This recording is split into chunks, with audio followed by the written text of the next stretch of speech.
Inventor, classical architect, trained orator, and high priest of climate skepticism. He was special advisor to Margaret Thatcher, prime minister from 82 to 86. On leaving 10 Downing, he established a successful specialist consultancy company giving technical advice to corporations and governments. His knowledge of science and politics behind global warming is noted with its breadth and depth. And he's traveled the world, and you can give him credit for waking up Australia to repeal carbon taxes. He is a big deal. And, of course, the media won't make him a big deal because they want to hide what he's done, but he is a big deal. He's a real celebrity of promoting Renaissance and freedom worldwide, and we can learn from him successful ways to counter this evil. So he joins us to cover the waterfront. Lord Monckton, we should obviously start first with the tragic killings of 20 people by these radical jihadis in Paris, and then the calls for defending free speech by culprits of attacking free speech. Well, this is the extraordinary thing. The jihadists did what they did because they didn't like some cartoons about Islam that had appeared in Charlie Hebdo. And so free speech is all very well if you happen to be pro-Islamic, but if you want to say anything that questions Islam, you have to be very careful indeed, or the terrorists will come after you. And of course, the EU has been trying to shut down free speech for some time. If you are an EU functionary, even if you're just a cleaner, it says in your contract that you may not say anything that in any way questions the political desirability or efficiency of the EU, because if you do, they can sack you and penalize you and cost you your pension. They buy the silence of those who work for them. And this includes, of course, the members of the European Parliament itself. They, too, are beginning to be limited in what they can say about the EU, which makes it rather difficult for my party, UKIP, which now has 24 members of the European Parliament. We are the largest party from Britain in the European Parliament as of last year's elections. And we, as you can imagine, are doing our best, first of all, to defend free speech, then to make sure that in Britain we are free not to let so many Muslim immigrants in if we choose not to. Because at the moment, the EU is adopting what is more or less an open borders policy. People can come in from all over the place. There are virtually no controls unless you try to get into the UK. We still maintain some controls. Well, that's the socialist game plan with Obama opening the borders to bring in groups that will vote socialist. Here's the thing. In France, 93% of the 8 or 9 million Muslims who are now in France, how they got there, goodness knows, but there are 8 or 9 million of them, 93% of those voted socialist. And of course, Monsieur Hollande, who's the president of France, came out and said, of course, these terrorist acts have got nothing at all to do with Islam. Well, it's time he came off the Kool-Aid. Of course they are to do with Islam. 95% of all terrorist acts around the world over the last 20 years, including specifically the ones in Paris, were committed in the name of Allah by people shrieking Allahu Akbar. And what is happening? Are the moderate Muslim clerics speaking out and condemning the extremists? This is what worries me. There is a frightening silence from what is supposed to be moderate Islam in the face of these terrorist attacks. And what you get from Hollande, you get a craven statement that this has nothing to do with Islam when it blindingly obviously has. But of course, he doesn't want to offend those 93% of the 8 or 9 million Muslims in France who voted for him last time. Why does Islam always vote left in those countries where it gets in? The answer, of course, is that Islam is a totalitarian religion, and the left, because Islam votes left, will always open its borders to let more Muslims in. Tony Blair did it. Cameron in Britain, who is indistinguishable from a socialist, he's doing it. They're pouring in on every plane and every boat. Very little steps are being taken to stop it. We do still retain the freedom to stop it, provided they come from anywhere other than Europe. But our trouble is that if they come in from the European Union, then our right to stop them and turn them away is very severely restricted. And then people like Michael Savage, we are no longer masters of our own country. Exactly. And then people like Michael Savage, we're going to skip this network break, who was going to go speak about the threat of radical Islam in England, is banned from entering the UK, and they're adding hundreds of people to it. And I was warned when I came in. They had different groups of police meet me and just show up at the hotel that, hey, you better not criticize Islam while you're here.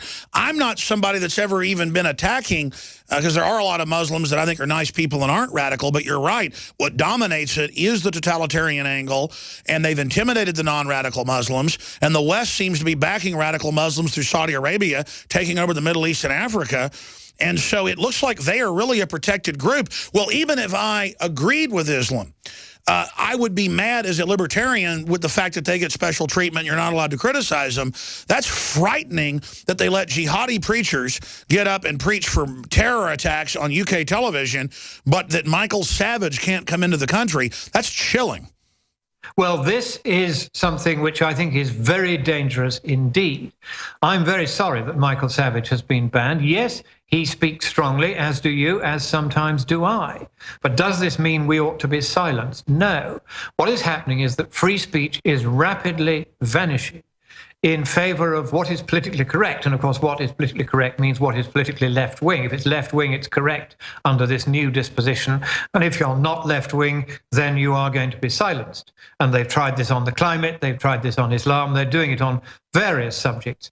And the danger that I see is that the media, most of which are also now left-wing anyway, are willing to go along with this gradual circumscription of free speech. And of course, you also see it very dangerously indeed in the universities, the places that used to be places of light, of liberty and of learning, in Disraeli's great phrase.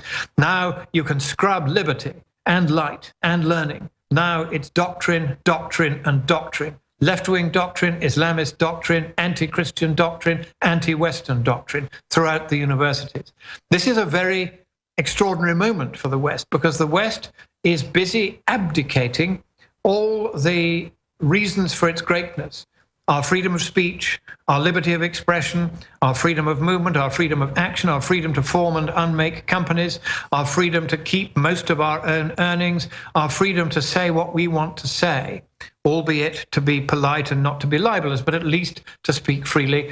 All these freedoms are now almost extinct. That's right. And the West is committing suicide on the altar of socialist, communist, collectivist failure.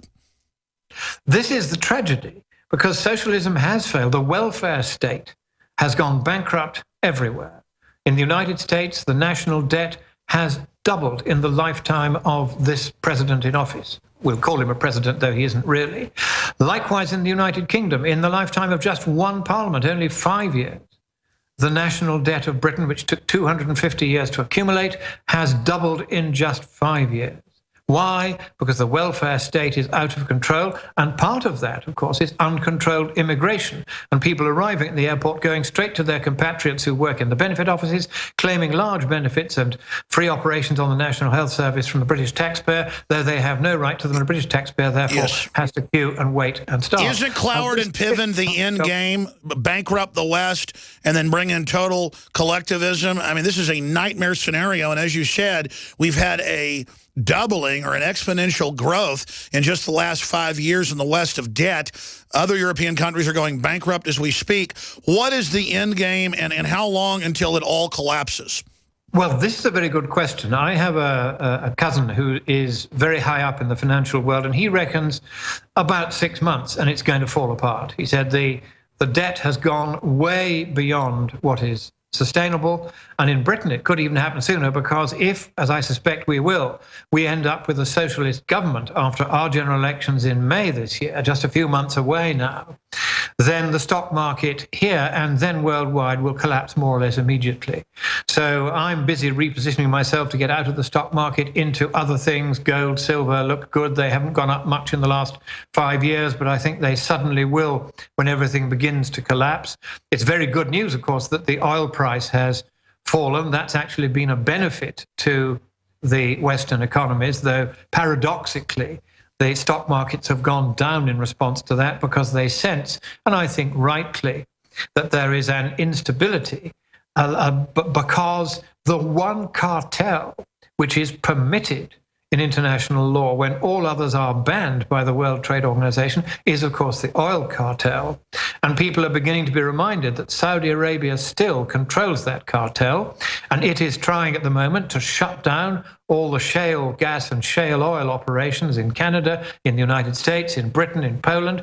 Why? Because they don't want to find that we can start drilling for our own oil rather than them selling it to us. So they're trying to knock us out of the market by using their cartel power. And I think it's time that the West stood up to Saudi Arabia, not only, of course, on the oil cartel, but also on the matter of its funding of a particularly extreme version of Islam, the Wahhabist version of Islam, which they're spreading right across the Muslim crescent to the south of Russia, right into Pakistan, and as you said earlier, right down into Africa. Now, I think we have to be careful with our language when we talk about Islam. I don't think we should simply quote the admittedly very extreme passages in the Quran, which abrogate the more gentle passages, the passages that say, you should kill non-Muslims wherever you find them and wherever you can. These passages are there. They do take precedence over the moderate passages, but most Muslims, and we must give them credit for this, realize that their holy book in that respect is nonsense, and they do not behave in that way, and they do not support those who do.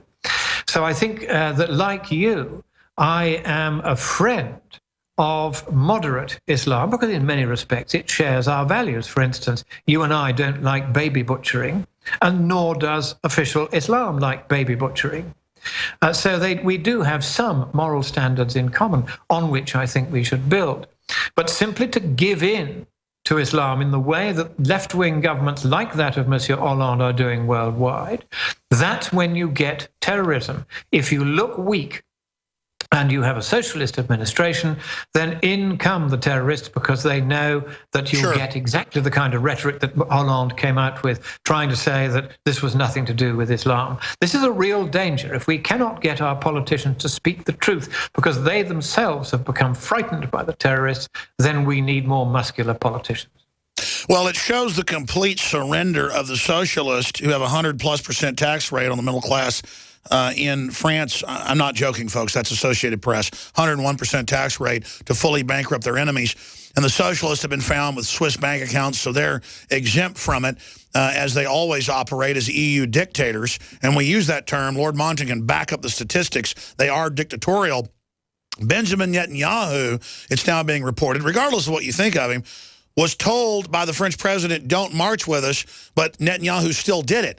Regardless, I mean, that shows how much the radical Islam system has happened, that they're going to tell a foreign president, you can't march with us. I mean, this is really getting bizarre. Well, it is, and I think it shows the weakness and intellectual bankruptcy of the left worldwide. This is an extraordinary feature of what's going on in the world now. The left are wrong, objectively speaking, about everything. They're wrong to pander to extremist Islam. They're wrong about the climate. They're wrong about the environment. They're wrong about the economy. They're wrong about the welfare state. Wrong on any rational measure. And yet they prevail in all the bureaucratic institutions, most bureaucracies in government, most bureaucracies like the UN, the supranational bureaucracies. These left-wing bureaucracies are under the thumb of the extreme left. And they're wrong about everything, relentlessly, determinedly wrong. And the wronger they are, the shriller they get in trying to insist that they're right. And I think it's only a matter of time before the world begins to wake up and come off the Kool-Aid and realize that we can't any longer indulge the fantasies of the left. They are bidding fair, and some of them deliberately bidding fair, to destroy the West in various ways. Sure. The climate part of that, the undermining of the economy. They can't compete with free market prosperity. Lord Monckton, Lord Christopher Monckton is our guest. Amazing. His website is amazing as well.